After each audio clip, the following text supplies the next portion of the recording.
Olá pessoal, tudo bem? Estamos ao vivo, 8ª semana da pós-graduação da Estácio em parceria tecnológica com o SES. Eu sou Rodolfo Pamplona Filho, tenho a honra, o prazer, o privilégio de coordenar o curso de pós-graduação online em Direito Contratual e também coordenar o curso de pós-graduação online em Direito e Processo do Trabalho. E hoje eu estou aqui na condição de coordenador do curso de pós online em Direito Contratual para a semana da pós-graduação. Antes de eu dizer qualquer coisa, eu estou dizendo para vocês, ó, tá aparecendo um monte de pessoas aqui na tela, mas você tem que deixar, fique ligado. Ligue a câmera da tela, para eu ver. Acabei de ver a Amanda Carvalho. Ô Amanda, estou vendo você, dando tchauzinho aqui. Apareceu ali um barbudo ali, não sei o nome dele. O barbudo, como é seu nome? Diz aí. Flávio, apareceu. Estão aparecendo as pessoas. Estou vendo o Gregory, Rafa, Luiz, Damião, um monte de gente aqui. Agora olhe para mim e quem não estiver online, ligue a câmera para poder você interagir. Você tem total liberdade para poder fazer as perguntas, a gente vai ter espaço para conversar. E hoje, é a primeira vez que eu estou nesse modelo assim da aula interativa. Eu estou curtindo.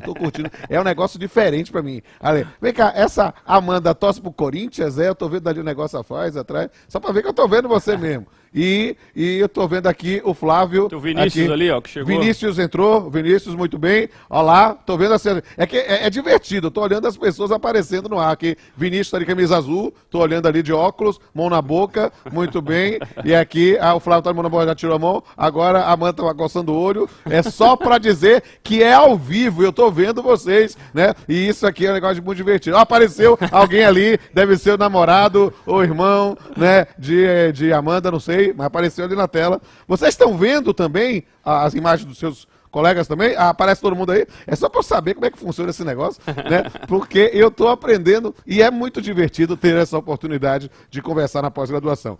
E vamos começar. E eu quero apresentar, ele já está aqui do lado, não dá para fazer surpresa, mas é o príncipe dos civilistas da nova geração, professor Hermiro Neto, um jovem advogado, foi meu aluno no mestrado em Direito da Universidade Federal da Bahia, é professor da Faculdade Baiana de Direito, é um talento, um grande professor que já ministrou aulas aqui no nosso curso de pós-graduação online em Direito Contratual e hoje vai bater um papo dentro dessa proposta da 8ª semana, que é bater um papo sobre estudo de caso. Depois o pessoal daí do SES me avisa para soltar o cronômetro, porque o meu ainda está com 45. Tá rodando, eu já estou falando há um tempão, eu não sei quanto tempo eu tenho que falar, depois ele me atualiza. Mas, gente, é porque é ao vivo, e aquela frase, quem sabe faz ao vivo, eu nem sei, mas eu estou fazendo. Meus amigos, ó, entrou mais um rosto ali que eu não sei quem é, Elton, e apareceu também, ó, Maurício Cunha ali, ó, Maurício Cunha aparecendo ali e sumiu. Vou lá, eu vi, é ele ali, ó, ele é figura, gente boa. Acho que ele não tá me ouvindo não, que ele tá só olhando, agora ajeitou a câmera. Eu tô me divertindo com esse negócio aí. O Maurício Cunha está me ouvindo, mas ele não deve estar ouvindo o que tá. Olha, ele sorriu, aí ele sorriso.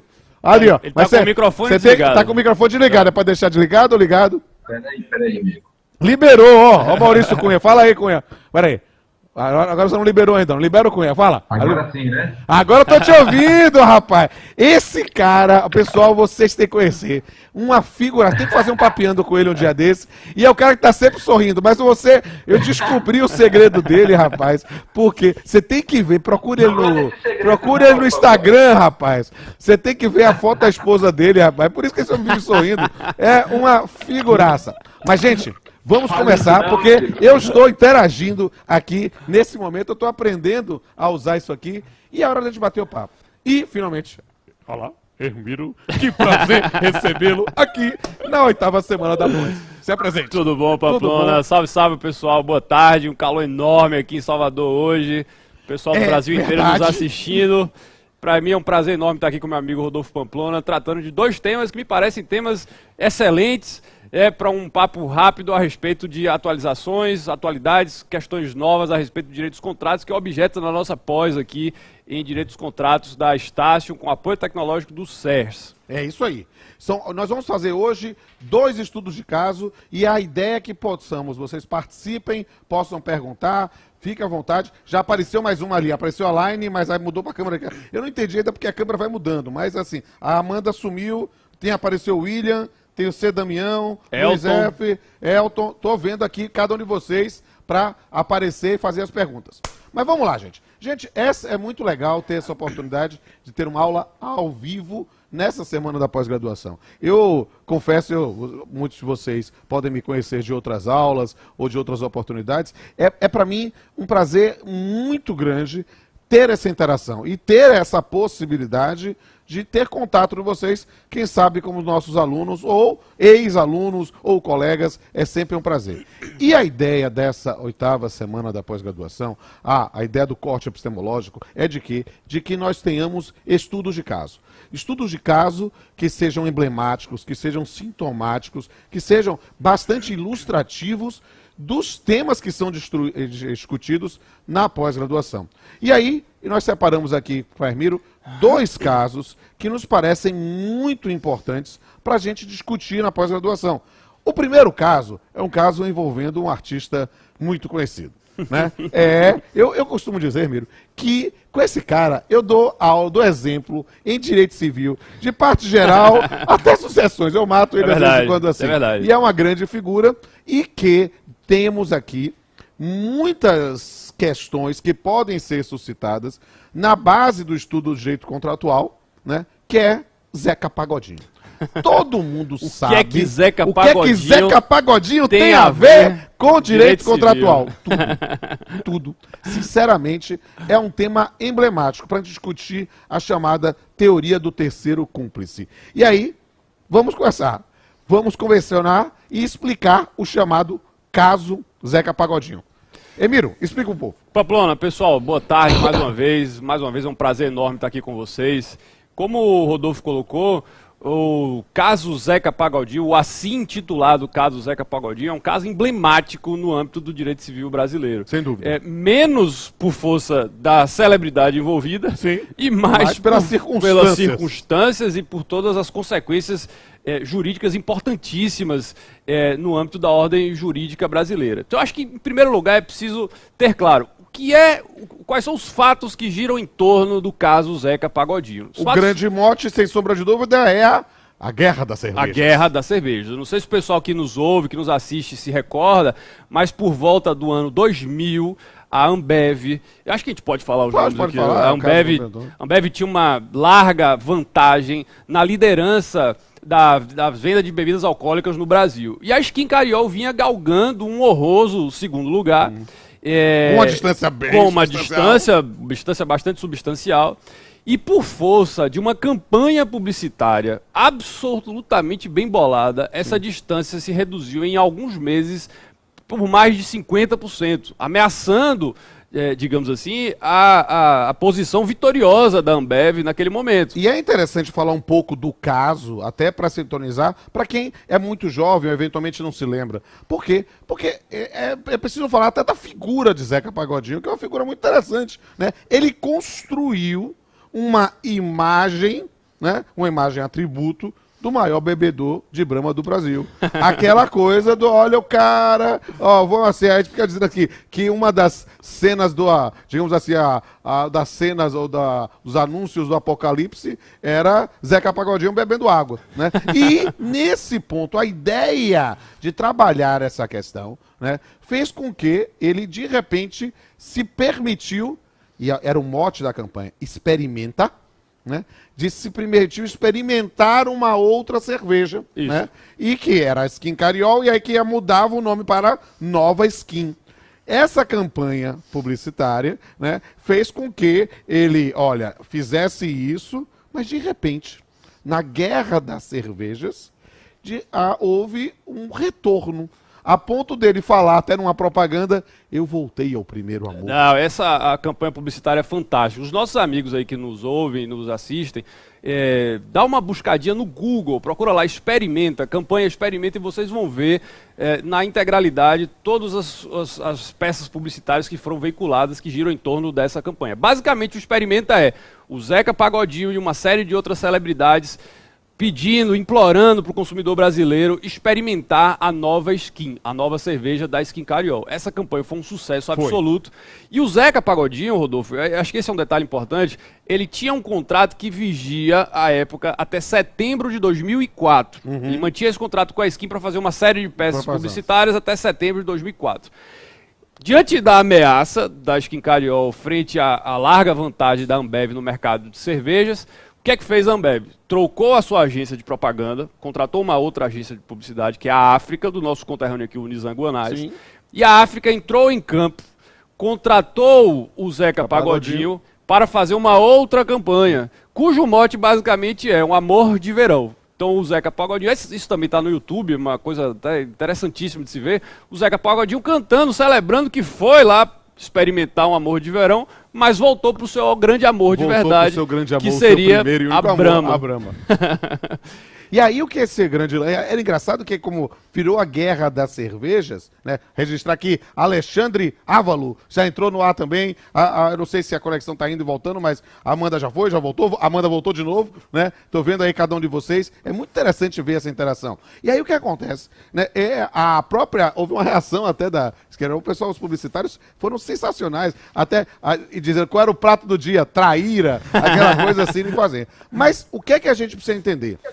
Compreendendo a controvérsia do caso, ou seja, eu tinha um contrato de publicidade, da seção do uso de imagem, do Zeca Pagodinho com a Nova Skin, um contrato que tinha uma duração prevista, um contrato esse que, entre aspas, gerava uma rivalização, uma concorrência, uma relação que era, de confronto com uma outra cervejaria. Essa outra cervejaria celebra um novo contrato com aquele que estava dizendo para experimentar. E aí que está a grande controvérsia do caso, né? Há um dogma no direito civil brasileiro, um dogma absolutamente tradicional, no sentido de que as relações obrigacionais colocam em polos opostos, credor e devedor.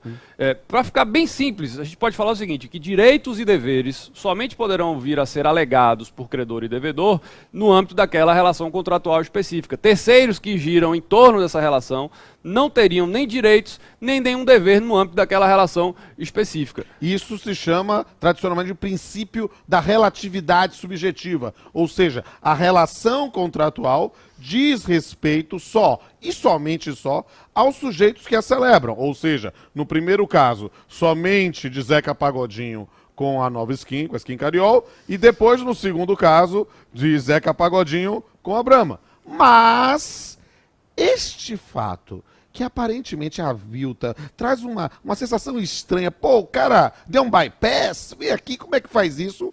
De repente, gerou um caso. Como é que foi Este é o caso. A agência ligada à Skincariol, a agência traída, digamos assim, ingressou com uma ação de indenização, não apenas contra o Zeca Pagodinho, que era quem estava no outro polo da relação contratual, exatamente, mas também contra a Ambev, a agência que atendia a Ambev, a África. Essa é a grande discussão. Ou seja, a interrogação que gira em torno daí é o terceiro que se miscui na relação contratual alheia, ele responde também pelos eventuais danos causados decorrentes do descumprimento contratual. Esse, em suma, é o caso Zeca Pagodinho. Essa é a grande discussão por trás. E isso aqui é um negócio muito interessante, sabe por quê?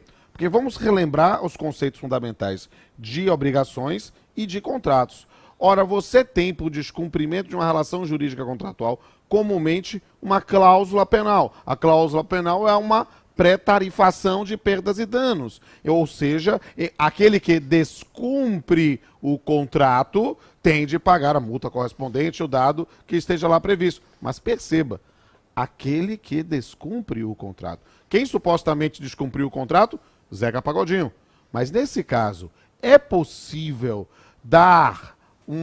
pensar uma responsabilização além dos limites do contrato, uma responsabilização que alcance terceiros que, embora não tenham celebrado a relação jurídica obrigacional, embora não tenham celebrado o contrato, influenciaram para o seu descumprimento? Esse é o babado. Perfeitamente.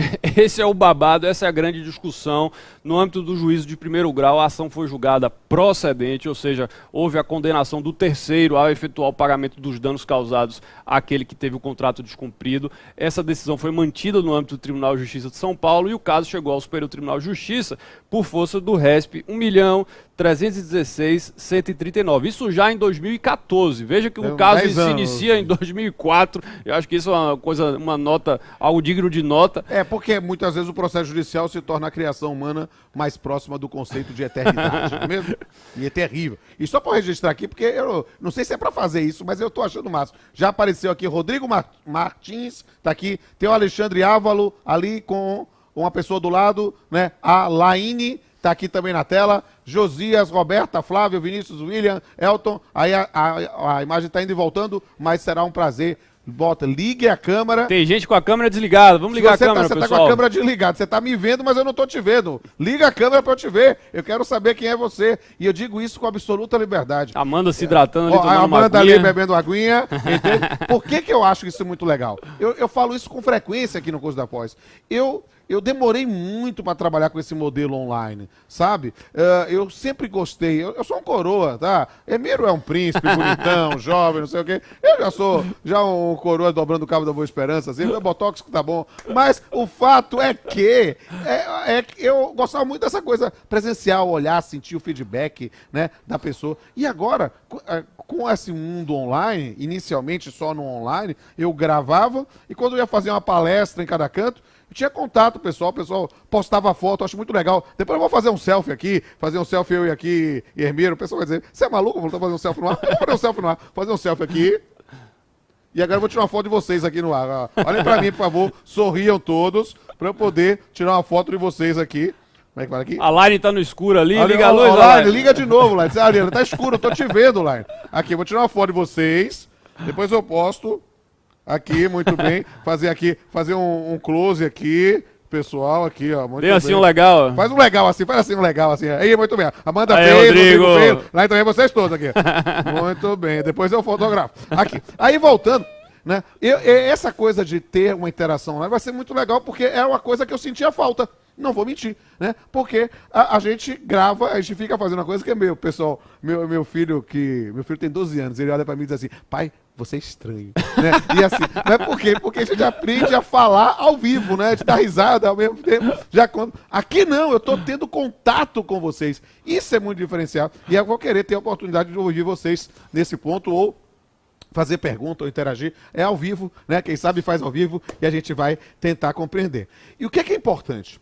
Neste caso, o que é sintomático? O fato, a relação jurídica de direito material discutida começou em 2004, gerou este processo que correu perante o Poder Judiciário do Estado de São Paulo e no Tribunal de Justiça de São Paulo houve a possibilidade, o reconhecimento da possibilidade jurídica de responsabilização de quem não fazia parte da relação jurídica obrigacional originária. Isso e a expressão é tecnicamente adequada, um leading case no Brasil sobre esse tema. Por isso que é um tema fascinante. E a questão foi para o STJ. Fala aí. Esse caso é interessante, Pamplona, porque a grande sacada desse caso não está tanto na novidade. Porque desde 1856, os primeiros casos registrados de discussão em torno da aplicação da teoria do terceiro cúmplice remontam ao século XIX, lá na Inglaterra, onde na Europa já se discutia bastante sobre essa possibilidade. Há um caso curiosíssimo, inclusive, que é o caso Lumley versus Guy, em que um diretor de teatro mantinha uma relação contratual com uma cantora de ópera. Sim. E um concorrente dele... Ópera que eu vou cantar também. Um concorrente dele contratou essa cantora de ópera para o seu teatro, ou seja, ele influenciou o descobrimento contratual daquela outra relação anterior. Uma situação um pouco parecida com essa questão do Zeca Pagodinho. Então, embora o assunto seja velho, no Brasil era algo novo, e envolvendo uma celebridade se transformou num grande caso. Olha lá, tá passando aqui no corredor Frederico Amado, grande professor de previdenciário. Fiz o Papeando com ele ao vivo e vai entrar nesse mês. Aí vocês procuram o Papeando aqui. Salve, eu não sei se ele pode aparecer, que tá sem microfone, mas vamos lá. Mas, povo, isso é muito interessante. E se você olha, por exemplo, até mesmo no contrato lá de empreitada ou de prestação de serviço, não lembro especificamente, você verifica as situações de a ideia de buscar mão de obra alheia, discorrer, isso. São situações em que indivíduos que não fazem parte da relação jurídica, né, eles podem ser responsabilizados. Mas a repercussão do caso gerou uma visibilidade ao tema que pode, eventualmente, na boa, meu velho, você fazendo a pós-graduação com a gente, ser o seu tema do TCC. Com Eu certeza. acho um tema excelente fascinante, tema. né? Excelente tema. E a grande importância do caso vai estar nessa linha. Mas o STJ fez o quê? O que é que o STJ discutia, tá? De um lado, o STJ poderia seguir a seguinte corrente. O STJ poderia simplesmente entender que, por aplicação literal do Código Civil, a relação obrigacional apenas une as duas pessoas ligadas no âmbito daquele contrato e o terceiro não tem responsabilidade alguma. Ou o STJ poderia, na esteira do que já vinha sendo decidido na Inglaterra, na França, na Itália, poderia aplicar no Brasil a assim intitulada teoria do terceiro cúmplice ou teoria da tutela externa do crédito. Não diga que ele fez, não diga que ele fez. Por quê? É a emoção. Foi um, foi outro, foi um, foi outro. Não foi nenhum dos dois. O que é que o STJ decidiu? O STJ entendeu que, muito embora no Brasil não exista a regra expressa que determine a aplicação da teoria do terceiro cúmplice, a aplicação, no caso específico, era possível em função de dois fundamentos jurídicos importantes. O primeiro, o fato de que sobre o contrato deve ser observada uma função social, a função social do contrato determina que, eu gosto de falar nas aulas, que determina que o contrato não seja apenas um átomo, uma molécula, mas enxergue-se o contrato no âmbito de todo um sistema, de forma que se imiscuir em relações contratuais alheias pode ser considerado um ato ilícito, sim. E por força também da boa-fé objetiva, dos deveres anexos da boa-fé objetiva, o STJ entendeu que era possível. Só que o processo terminou num acordo. Exatamente, não terminou exatamente da forma que foi julgada. E mesmo essa menção à aplicação da teoria do terceiro cúmplice está em um parágrafozinho lá do acórdão da relatoria do ministro Paulo de Tarso Sanseverino, em que ele fala, com apoio na doutrina do nosso amigo Nelson Rosenwald, ele entende que é possível a aplicação da teoria do terceiro ofensor no âmbito daquela relação entre Zeca Pagodinho e as agências de publicidade. Só para registrar a presença aqui do professor João Paulo aqui, da Dia Eleitoral, está aqui também nos bastidores, dando tchauzinho pra gente, e aí eu quero registrar, porque é ao vivo, então a gente tem que fazer isso, né? E essa é uma questão, como eu disse, que é muito importante, mas eu queria fazer uma pergunta final aqui sobre este caso, a gente vai para outro caso daqui a pouco, mas antes, não sei ainda, eu posso abrir para o pessoal perguntar como é que é, se você quiser perguntar alguma coisa sobre isso, já vai se preparando, respire, eu vou Liguem ouvir, os microfones. Liga o microfone na hora, né? Para ouvir as suas vozes maviosas para aqui entender. Mas o que eu queria, antes do pessoal abrir perguntas para eventuais perguntas, a teoria do terceiro cúmplice pode ser aplicada para outros casos fora desses fatos? Bom, o STJ decidiu, todo mundo começou a escrever muita coisa sobre a teoria do terceiro cúmplice, mas me parece que duas questões continuam abertas, Pamplona. Duas questões importantíssimas. A primeira é, em que medida, quais são os limites da aplicação da teoria do terceiro cúmplice? Por que eu faço essa pergunta? E ó, vá pensando no seu TCC. Pensem o seguinte, é absolutamente natural que jogadores, atletas de futebol, abandonem um time e passem para um time concorrente. E isso poderia dar aso à aplicação da teoria do terceiro cúmplice. E aí? É uma questão que foi aberta. Eu gosto de perguntar o seguinte, qual é a distinção entre o rompimento contratual lícito, o rompimento contratual ilícito, que apenas vincula o contratante, e o descumprimento contratual ilícito, que vincula também o terceiro. Não ficou bem definido no julgado do STJ, e nem a doutrina ainda se ocupou de estabelecer esses limites para cada uma dessas questões. Essa é uma questão importante que nossos amigos podem estudar. Que vale a pena refletir também na lógica da estipulação de uma cláusula penal. Por quê? Porque a cláusula penal não é estabelecida como arras penitenciais. Não. Ali é literalmente como uma pré-tarifação de perdas e danos para o caso de descumprimento.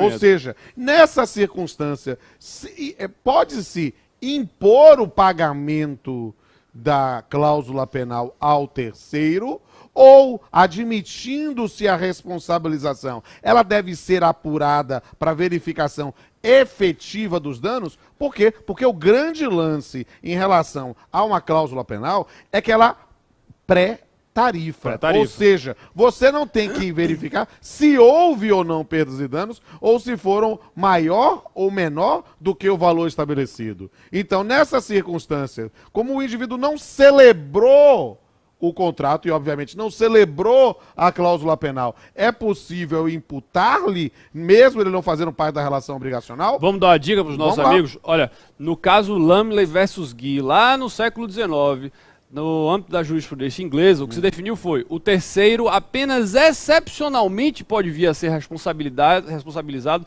pelos danos causados decorrentes de um descumprimento contratual, ou responsabilizado a pagar a eventual cláusula penal que tenha sido contratada. Perfeito. Baseado em três pré-requisitos, em três pressupostos. O primeiro é uma grave ilicitude, O segundo é um dano imediato e direto. Certo. E o terceiro é o que eles chamam de malícia, é a malice, é a necessidade de um concorrente lesar o outro concorrente, de ter quase um dolo, digamos assim, de lesionar o seu concorrente ou quem estava na outra relação contratual. Isso o STJ não chegou a se debruçar, mas me parecem bons limites, me parece uma boa construção que pode ser aproveitada para os nossos amigos nos seus estudos aí. Perfeito. No trabalho de conclusão de curso. E aí a gente vai abrir para pergunta, dizendo ao pessoal o seguinte, ó, a câmera está indo e voltando, o pessoal está online, mas sumiu, ó. A Dilaine sumiu a imagem, tem primeiro botou aqui, pra baixo. Tem a Amanda. Tô vendo o Rodrigo, tô vendo a Amanda, mas estão online também. Andresa, Elton, Josias, Roberta, Gregory, Vinícius, William, Luiz. Liga a câmera para poder te ver. E, nesse caso, privilégio a quem está com a câmera ligada. Amanda ou Rodrigo, querem fazer alguma pergunta? Se quiser, levanta o dedinho para eles poderem liberar o microfone. Não, a Amanda não quer. Tá com vergonha. Tá com vergonha. E, Rodrigo, você quer perguntar alguma coisa? Tá valendo tudo. Aqui é meu show do milhão. Você pode perguntar o que você quiser que eu te responda. No meu caso, eu posso responder. Vale ponto, vale ponto. Civil, contratual, trabalho, metodologia, direito, arte, música, sexo, drogas e rock and roll. Estamos ao vivo. Beleza? Aqui. Aí, vamos lá. Então, se vocês não estão querendo perguntar, vamos para o segundo caso. Apareceu alguém? Tá aparecendo uns dados ali que tem mais gente entrando. Eu tô vendo aqui na tela, mas eu não consigo. Eu tô aprendendo esse negócio. Eu não vou mentir para você. Eu tô me divertindo com essas formas novas de interação. Vamos ver. O sonho de Fabinho, nosso aqui, diretor, gerente, coordenador, poderoso, vitaminado, fashion, pleno. O poderoso chefão. O poderoso chefão aqui. Chefão. É fazer um papeando também aqui com essa possibilidade de interação ao vivo. Vocês dois que já estão online aqui, conseguiram ligar a câmera direitinho, já estão pré-convidados para uma gravação de um papeando para o futuro também. Porque isso aqui, na prática, é quase um papeando com Pamplona, nem papeando com Pamplona e Hermínio. Mas vamos lá. Gente, o segundo caso que a gente quer trabalhar é sobre a linha que o Supremo Tribunal Federal, a diretriz que ele estabeleceu em súmula sobre os aspectos da propriedade fiduciária. E aí, vamos bater um papo aqui como se fosse uma aula. Vamos assim, Emiru, o que é propriedade fiduciária? Bom, a primeira premissa que a gente precisa compreender para conseguir discutir esse assunto é o que vem a ser a propriedade fiduciária. Perfeito. Lá nos termos do artigo 1361 do Código Civil, a propriedade fiduciária é a propriedade resolúvel, ou seja, a propriedade que se resolve em função do advento de um termo, da implementação de uma condição resolutiva, que é construída, criada pelo devedor de uma obrigação em face do credor da obrigação para fins de garantia. Vamos falar a linguagem de gente? Quando o sujeito compra um carro e ao invés de pagar o carro à vista, ele efetua um financiamento desse veículo junto a uma instituição financeira. Um contrato chamado de alienação fiduciária, que é uma espécie do gênero negócio fiduciário. Ele adquire a posse direta daquele bem, mas a propriedade fica com a instituição financeira e ele somente adquire a propriedade ao pagar todo o valor objeto do financiamento. Na linguagem mais simples possível, você vai comprar um carro, vai fazer um contrato de alienação fiduciária. Na verdade, quem está comprando o carro é a instituição financeira. Perfeito. Você está com a posse, ela fica com a propriedade, né? Neste caso, porque a titularidade fica com ela, você vai pagar as prestações dessa aquisição, desse carro, e no final adquirirá a propriedade. Adquire a propriedade. Na linguagem mais simples, é isso que é, em síntese, a alienação fiduciária, que vai gerar uma propriedade fiduciária. Qual a segunda questão? A propriedade fiduciária, vamos colocar assim, os negócios fiduciários de maneira geral, eles têm um dado interessantíssimo. O sujeito, o terceiro de fora, não tem como saber a priori quem é o proprietário daquele veículo ou daquele bem. Porque o possuidor direto age como se fosse proprietário, dirige o carro como se fosse proprietário. Então, por força disso, A lei foi muito inteligente ao exigir um requisito. Daqui a pouco a gente vai ver se trata de requisito, de elemento ou de pressuposto de eficácia. Certo. Mas a lei diz, a propriedade fiduciária se constitui a partir do registro. Perfeito. Então, se for um caso de bem imóvel, do registro junto à matrícula do imóvel, Sim. artigo 1367 do Código Civil. Pra Se for 1367, anote aí. 1367 do Código Bota Civil. aí, pode jogar no Google. Se pra for lembrar. a propriedade do bem imóvel junto ao cartório de registro de títulos, e aí, meu amigo, Sim, o babado. a grande discussão, se for veículo automotor, diz o Código Civil que essa propriedade fiduciária pode ser objeto de registro junto à repartição competente para o licenciamento. Vamos falar em linguagem Detran. simples, o Detran. O Detran. E aí, como é que é essa situação que nós estamos trabalhando aqui, a ideia da propriedade fiduciária, o contrato de alienação fiduciária, que é evidentemente muito utilizado para aquisição de veículos. Como é que essa questão foi parar no Supremo Tribunal Federal, que não tem, a verdade, a gente às vezes tem uma visão um pouco simplista, não é mesmo, do Supremo, porque, então eu não topo, não, ele só deve falar matéria constitucional. O problema é que, no Brasil, matéria constitucional abrange muita coisa, mas isso, a priori, não é uma matéria constitucional, o tamanho, é infraconstitucional. Olha o tamanho da confusão. A ginástica. A ginástica de como é que isso vai parar no Supremo Tribunal Federal. O Detran do Rio de Janeiro ditou um ato administrativo, uma portaria qualquer, dizendo que o registro da propriedade fiduciária de veículos não precisará ser feita junto ao cartório de registro, apenas no Detran. Sim. A lei estipulava essas possibilidades, o Detran foi lá e disse, olha, a partir de agora só precisa registrar no Detran. E isso gerou uma confusão natural. enorme, uma confusão Quando o enorme. pessoal se arvora a legislar, aqui no Brasil parece que a legislação virou uma esculhambação, né? Por quê? Porque todo mundo resolve dizer, baixa a regra e acabou, e faz. E não é um negócio assim, Ora, rapaz. basta que pensemos, quem são os principais prejudicados por uma portaria dessa? A turma dos cartórios. Claro, Que porque deixaria eles de recolher teriam uma situação de emolumentos recolhimento, exatamente. em função disso. Então essa turma ingressa com uma ação lá junto ao Tribunal de Justiça do Rio de Janeiro, questionando a constitucionalidade desse ato administrativo do Detran, sob dois pontos de vista. O primeiro, sob o ponto de vista da legalidade, porque entendem que o Código Civil não abriu espaço para o Detran, digamos assim, regulamentar este assunto, dizendo que só deveria ser feito o registro junto ao próprio Detran, e sob o ponto de vista da retirada de competências do Poder Judiciário, considerando que as serventias extrajudiciais integram uma função constitucional do Poder Judiciário. Que é E pra assim nós, se ó, estabelece isso é a confusão. interessantíssimo no nosso apoio de direito contratual, porque você precisa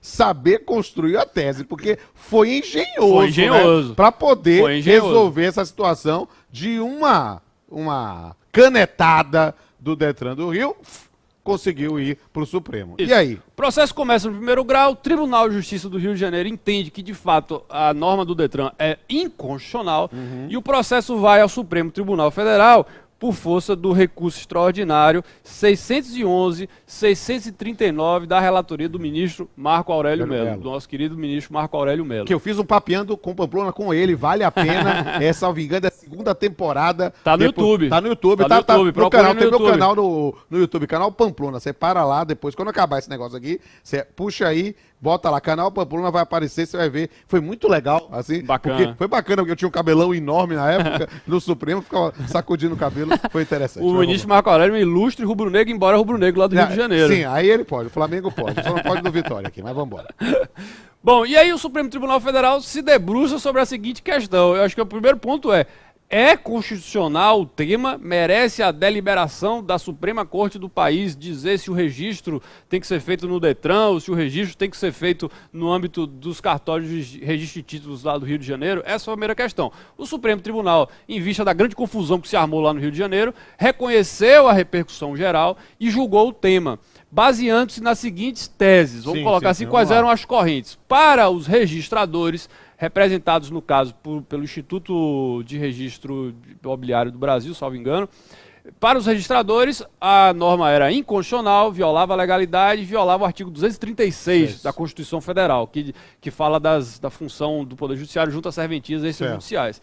Para a CREF, que é a Associação Nacional de Instituições de Crédito, Financiamento e Investimento, que se habilitou com a amicus curiae, Para essa instituição não havia inconstitucionalidade alguma, a Constituição não definiu limites ou um conceito constitucional de registro, como de fato não definiu, e não havia qualquer retirada de função ou de poder constitucional do Poder Judiciário. Antes de ele perguntar mais um pouquinho aqui, antes de eu decidir, só para registrar presença, que já entrou mais gente aí. Jéssica entrou, doutor Douglas, tem um companheiro user ali que botou como user, não botou o nome do usuário, então não sei quem é, mas depois você bota o seu nome, troca aí para saber seu nome, meu amigo. E vocês outros que estão nos vendo, liga a câmera para eu te ver, rapaz, né? Porque vocês estão vendo aqui e eu não estou podendo ver você, pô, reciprocidade, né? E nesse ponto, e como é que foi? Como é que o Supremo decidiu? O Supremo Tribunal decidiu, me pareceu uma decisão absolutamente acertada, dizendo que não há inconstitucionalidade alguma na deliberação, no ato administrativo lá do Detran,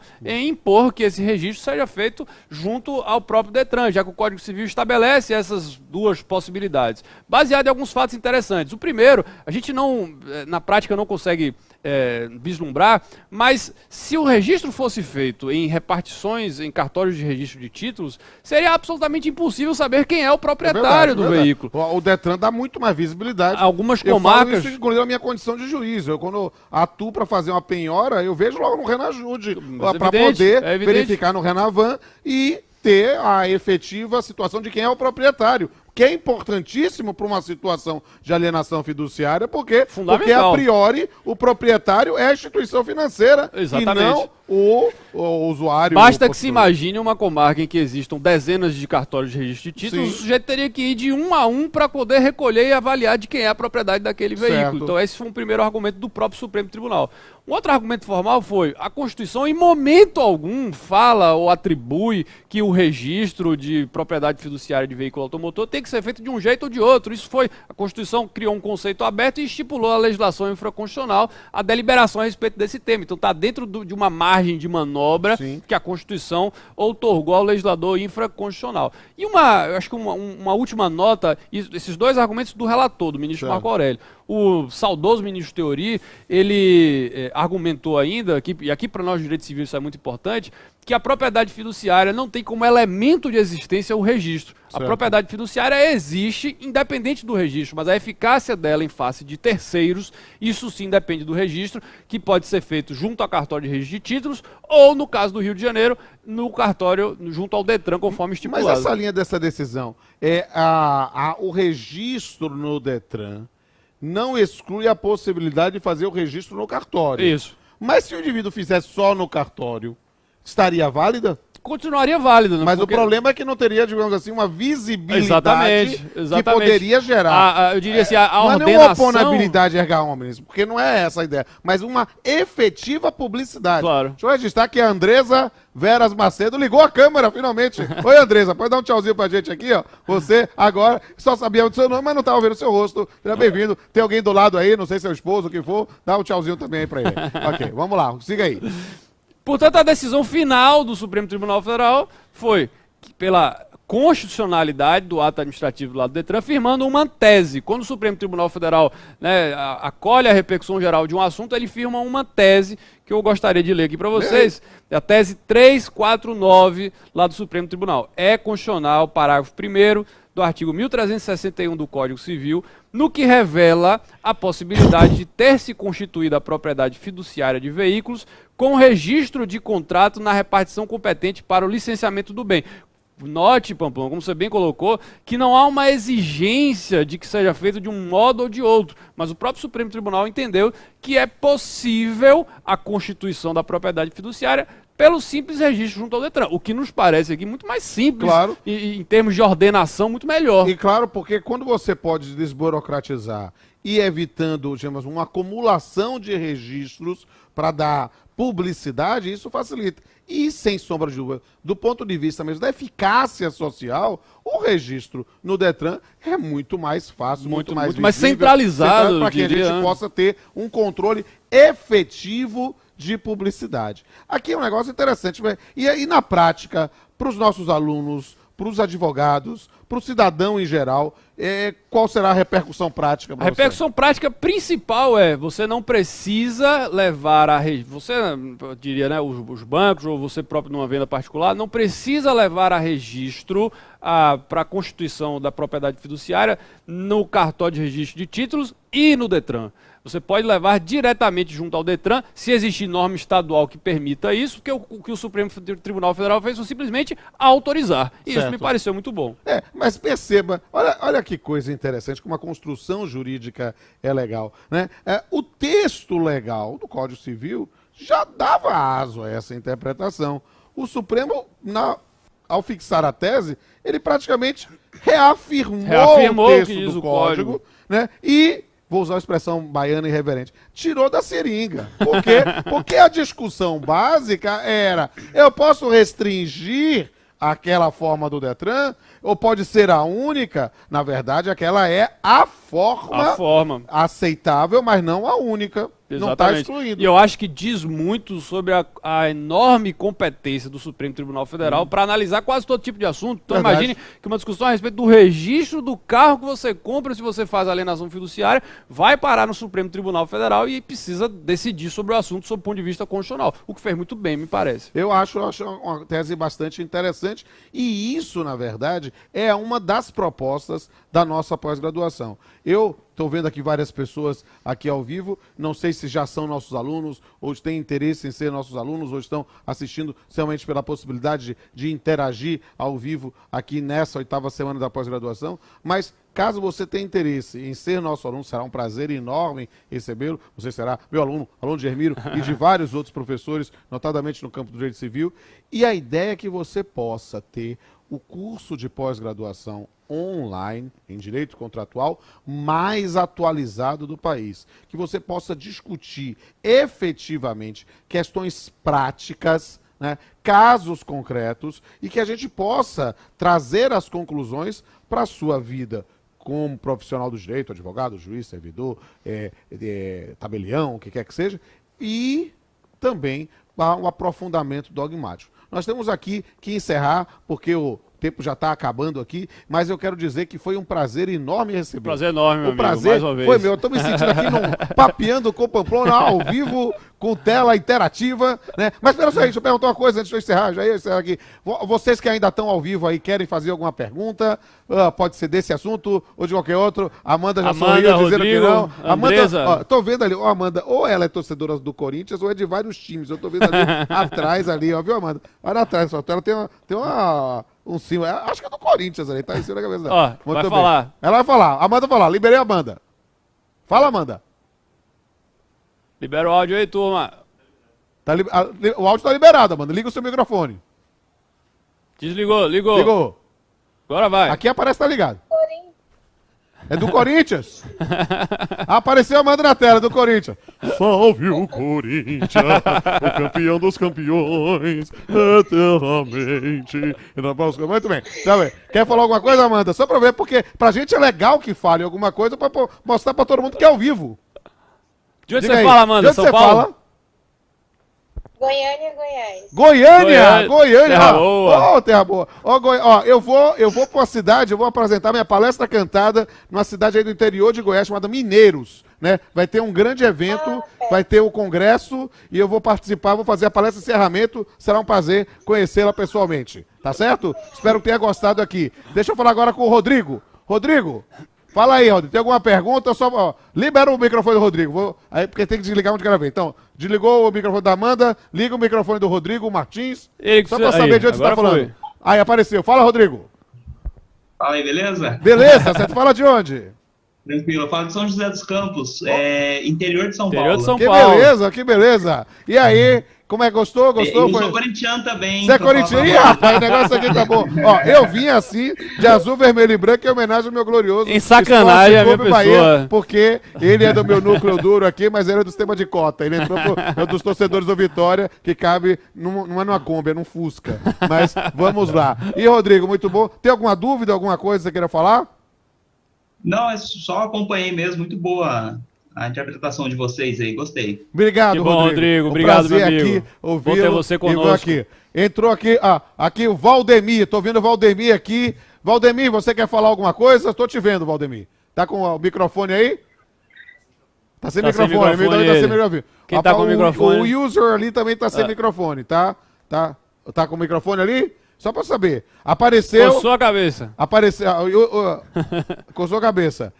Tem a Andressa, tem a Andressa voltou ao ar e sumiu de novo. Esse negócio da câmera vai e volta, vai e volta. Andressa, quer falar alguma coisa? Se quiser, faz assim com a cabeça pra eu saber que é você. Não. Tá com vergonha, mas eu ouvi a sua voz, tá vendo? Muito bem. Você fala de onde, só pra eu saber?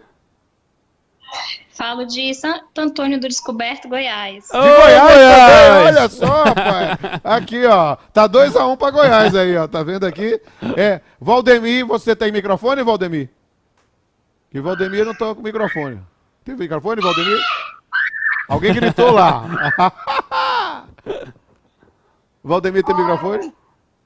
Acho que não. Acho que não, né? E o nosso amigo ali de óculos, que tá, também não tem não. Bem, outras pessoas estão ao vivo, mas não consigo ver. Jéssica, Elaine, Elton, um abraço para todos, prazer enorme estar com vocês. William, o pessoal do SET São Paulo, Luiz, Damião, Dr. Douglas, Isa Gomes, Dr. Douglas, Cunha apareceu de novo. Maurício Cunha ali de novo. Maurício, libera o microfone, Maurício Cunha, só para ele dar um oi, que é o professor mais simpático da pós-graduação de processo civil da Estácio em parceria com o SES. Maurício, a palavra é sua, você está ao vivo? Tá me ouvindo? Será que ele tá me ouvindo? Ele não tá me ouvindo. Ele tá sem microfone. Ele não está com microfone. Vou dar tchauzinho pra ele, não tá vendo que ele tá vendo ele.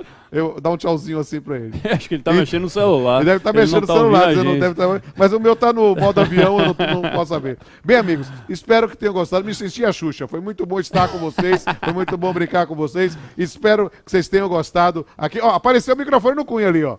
Voltou? Salve, Cunha, Pode lá. deixar Cunha falar? Bota lá, que eu gosto muito dele, eu quero muita gente boa. Cunha, fala aí alguma coisa aí. Libera o microfone pra ele aí, Fabinho.